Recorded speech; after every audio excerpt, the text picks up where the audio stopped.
Hey everybody, welcome back to my Let's Play of Ape Escape 3. I'm Bill from the GNC Podcast Network. Just continuing to finish this 10-year-old Let's Play that I have been neglecting for years.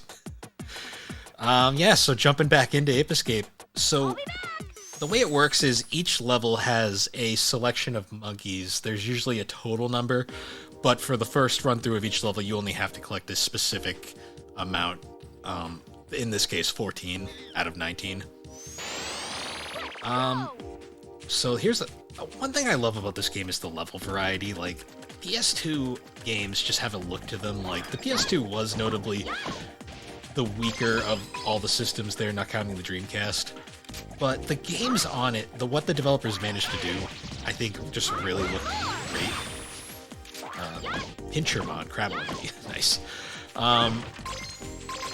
So, fun fact, I was looking at some of the voice actors between parts, and I was wondering why Monkey Pink sounded so familiar. That's because she was actually played by Debbie Derryberry, the voice of Coco Bandicoot at the time, as well as, I believe, Jimmy Neutron, I want to say? Yeah, I believe Jimmy Neutron, because Tara Strong was Timmy Turner. I always mix those two up. Along with a bunch of other voice roles.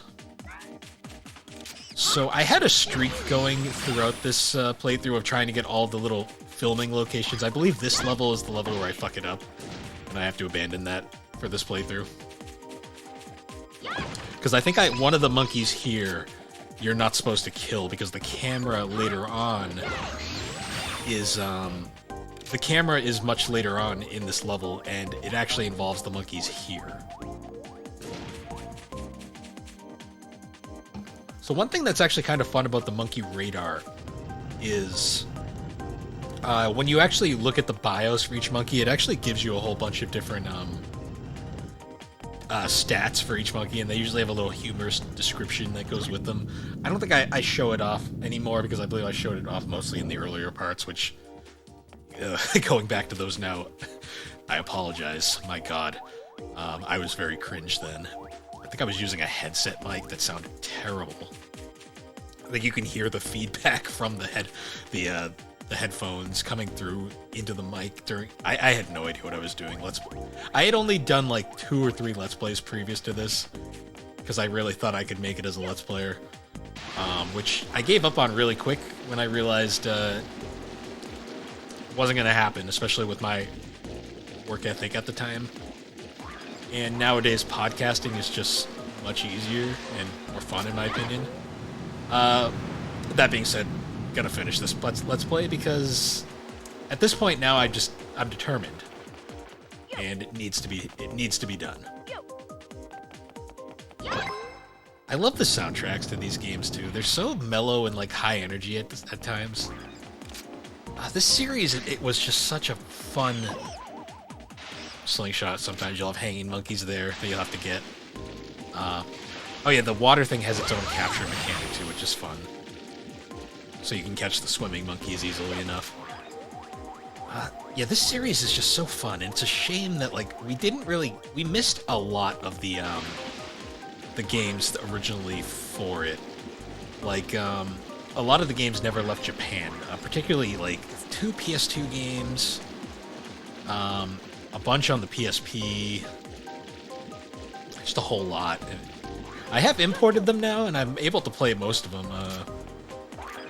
for the most part. I can't play the PS2 ones at the moment until I get a Japanese PS2 farther down the line, but for now, I'm just kind of enjoying the fact that I at least own them in my physical collection. I enjoy that this monkey used his pants as a flag. That's interesting. The damn pole is making my my life a little hell there. I love these games, but I will admit they're not perfect. They have some jank to them. I wonder why this monkey's just chilling in his floating outhouse over here. Well, not really floating. I guess there is like an actual structure down there. Oh, I guess it is kind of an outhouse. I don't know what's going on in there.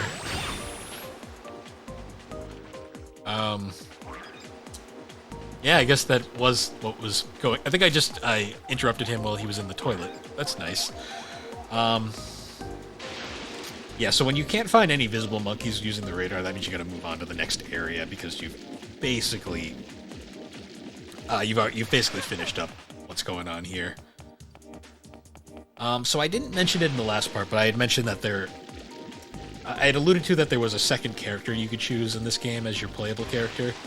That is actually a first for the series, was multiple playable characters. You have So the first game, the protagonist was Spike, who's kind of the most well-known Ape Escape protagonist at the moment. The second game had Jimmy, who, similar to Spike, red-haired kid.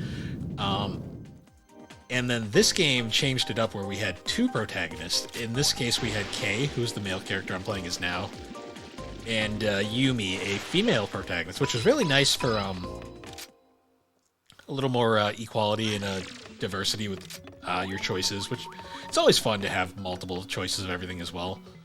But also, interestingly, something that's kind of fun is they actually have different abilities.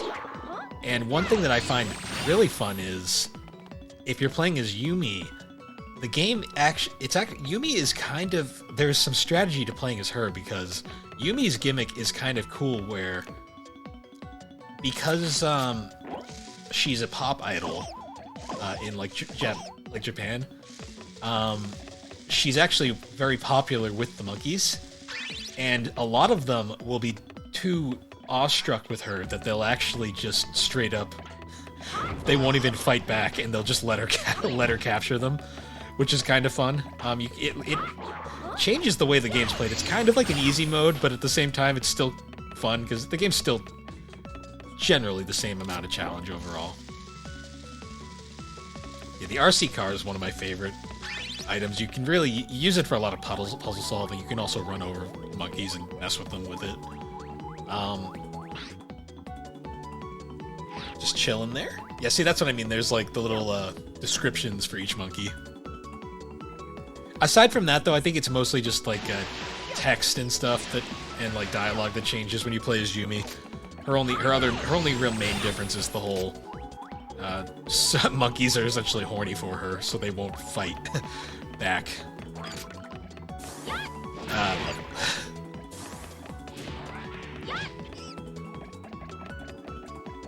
I don't really know what I was trying to accomplish there. I kind of like just let it hit me and then gave up. And didn't even bother to fight back. I'm trying to remember where I was in 2014 when I recorded this. It's 2014. I was like 19 at the time. Couldn't drink yet, so hadn't turned 21 yet. Was in the process of job hunting. And was just basically my daily routine at this time was I would hang out. I'm not sure if that's how you're supposed to do it, but I did it that way. Interesting. My daily routine was I would go out, drop off some resumes, go to a job interview, and then I would come home and just record gameplay for Ape Escape 3. Because I'd previously done Sonic Adventure before this, and it was... I enjoyed doing it, but I wanted to try a game that that was more near and dear to my heart, which was Ape Escape 3, and wasn't an RPG that would have taken forever. Yeah, I think there was a different way I was supposed to do that. I just kind of cheesed it with the little floating attack, a floating gadget there. But yeah, my mindset was basically I would just come and record parts and then not even think better of it. Like, I was basically just trying to get through the game. And I wasn't really trying to, like, show off my gaming, my mad gamer skills, as you would say. So my playing is very sloppy. It's very real for me, though, because I'm not a pro gamer by any means. I mostly play RPGs, so there's not a lot of, like, precision in those games. I just drove right into a sword. I did. Yeah, that's, I guess, one way to do it. God damn it, Pat. You could see the monkey right in front of you. You did not need the radar. Oh man. A lot of eye-rolling moments here. Okay, I think I learned I can't kill those, so you should just stop.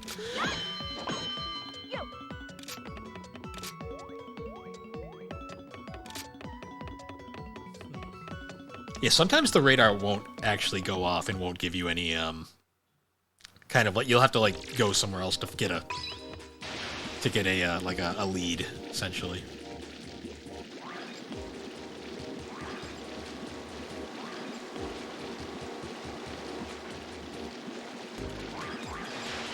Yeah, I remember playing this as a kid, though. So this game came out in 2005.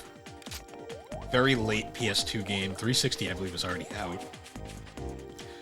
And I remember playing this thinking, like, graphics will never get any better. This was, like, the peak of where we were at. Because I was a Sony boy, I had not seen any 360 stuff, so I had no idea that the HD generation was quickly approaching and going to overtake this by miles. Because the jump... It's really interesting looking back at it, but the jump between PS2 and, like, Gen 5 and... Not Gen 5. Gen 6 and Gen 7 was massive. It's not been nearly as massive going from like PS3 to 4 to 5 as it was going from like PS1 to going from like Gen 5 to Gen 6 to Gen 7.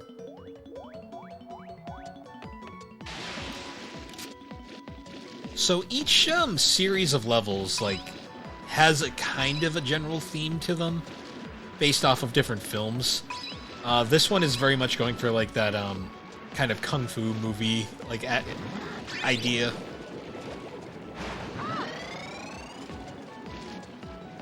I do like this kind of jungle theme though. It's very pretty, very calming, despite the katana spinners here.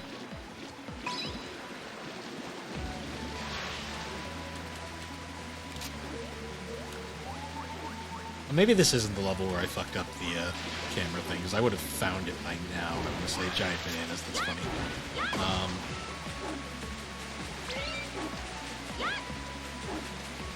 God, this is such a creative game, though. I love the different enemies, the different monkeys, all the level variety.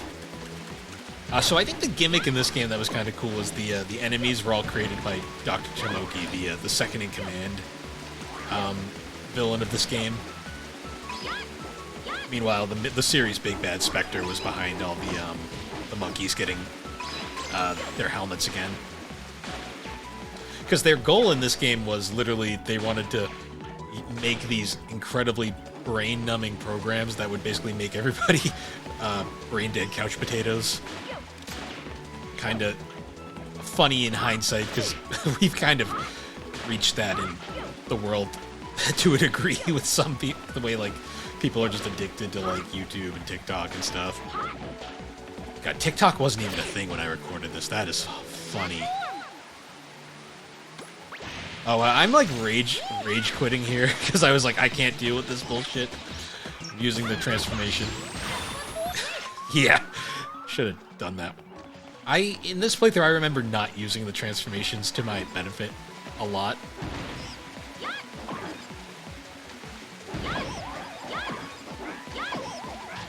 It was kind of dumb in hindsight, because I kind of... Okay, you keep reflecting the bullets at the monkey, and it's like completely... There you go, past me.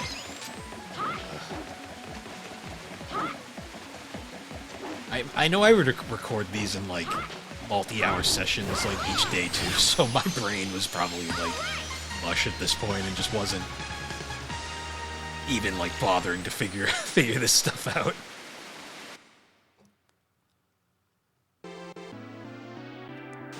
So, if I had re-recorded this now, I probably would have recorded longer sessions. So I'm trying to think, like 2014 YouTube Let's Playing was still very prominent.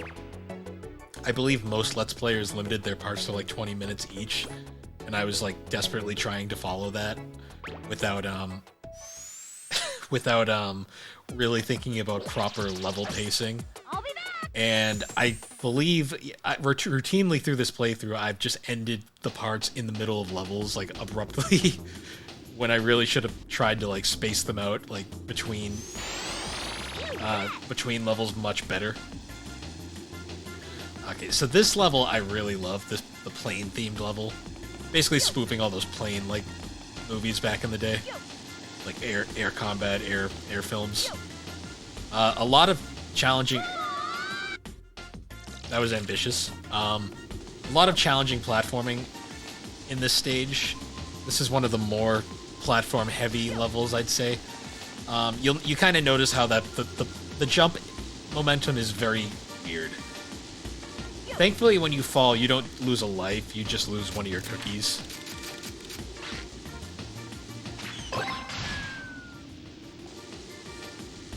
Oh boy, a speed monk. So, the dark blue pantsed monkeys are a bit annoying. They are the speed monkeys. Their gimmick is they run really fast. And on a platform like this plane up ahead that has very limited space, you can imagine this might be a pain in the... I mean, I guess this is a little bit bigger than I thought from first appearance, but sometimes you'll get a speed monkey on a very small platform, and it is annoying, to say the least.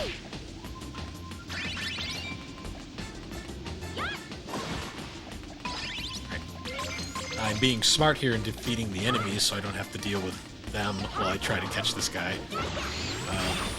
Okay, that was pretty... Romo.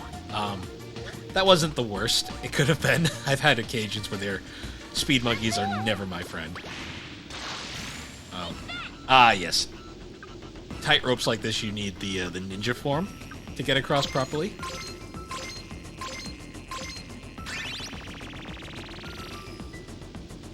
I love the little songs that play too when you change your forms. It's a nice touch. Oh, and then you can also do this little hover thing with the ninja form, which is fun.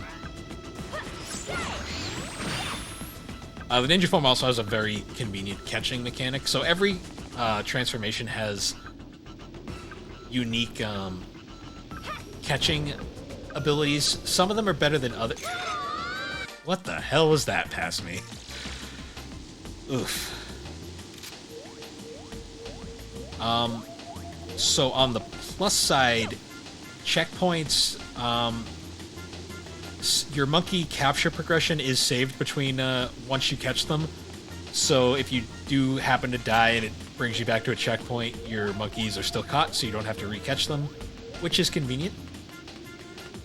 But you still probably shouldn't fail like that, because that was embarrassing. The tilty planes. I'm pretty sure in reality those planes would be falling out of the sky, because you shouldn't be just casually doing that to them. Also, I feel like if you landed on these planes, they would also tilt like that. Just a hunch. But yeah, video game. What are you gonna do?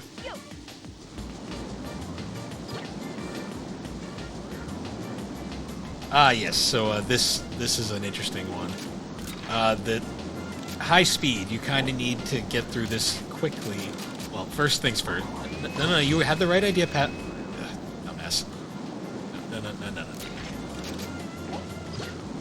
There you go. No. Come past me. What am I doing? Alright, past me is struggling here. So... Okay. Past me. No. No.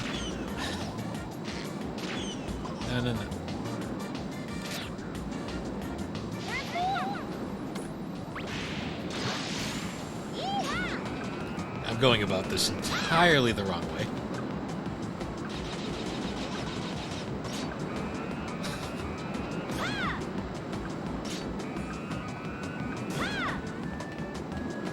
Oh, past me. So, that was entirely the wrong way of doing this. But I did it anyways. What I wanted to do was, I had the idea, I should have used... What on earth are you doing past me? Oh, man. What I should have done was use the RC car to knock the monkey off his spot, and then I could catch him. I completely went about it the wrong way there. The way I did it, I guess, kind of worked. It was just very much a, like, you were like, I'm like using like the most like going around the direct like approach as possible. But yeah, don't do that. That was bad.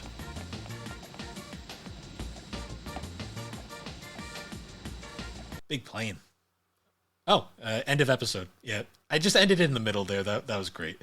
But anyways, guys, I'll see you all next time.